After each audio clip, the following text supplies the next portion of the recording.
Refermons cette édition avec un projet grandiose mené par une communauté de moines, la construction d'un monastère cistercien dans l'Hérault, un défi architectural.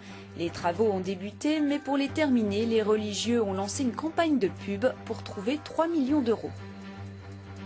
J'étais parti aux Indes dans le sillage d'un gourou, Maharishi Mahesh Yogi, bien connu puisqu'il avait été le gourou des Beatles, qui m'avait pris en affection et qui m'avait accueilli comme son disciple.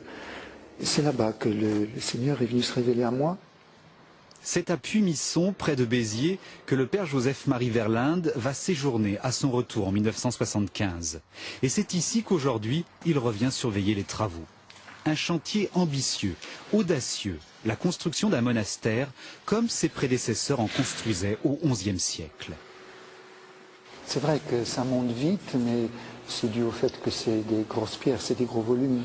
C'est la pierre de Beaulieu qui est amenée ici et numérotée. On a voulu limiter au maximum le béton pour être aussi naturel que pouvait l'être une abbaye ou une église cistercienne.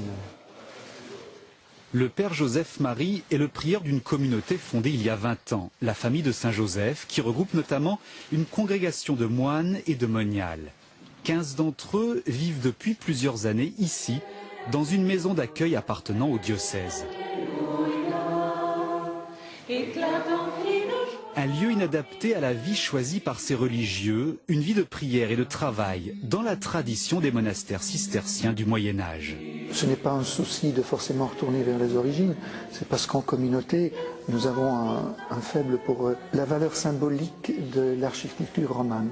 Et la dimension romane, appuyant davantage sur cette intériorité, sur Dieu présent dans le cœur, cette recherche du chemin vers Dieu dans l'intériorité, dans le silence, ça semble plus répondre à ce que nous vivons comme appel. De ce projet est sortie de terre l'église, entièrement financée par des dons de particuliers. L'an prochain débutera la construction des autres bâtiments, les salles communes, les cellules et le cloître. Un immense ensemble architectural qui repose exclusivement sur les dons et le mécénat.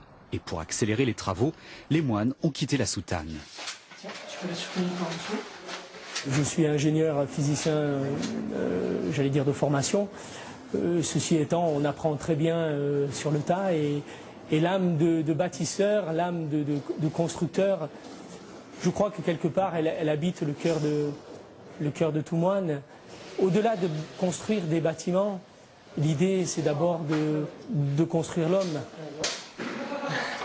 Ces moines étaient il y a 20 ans les étudiants du père Joseph-Marie avant qu'ils ne décident ensemble de constituer une communauté.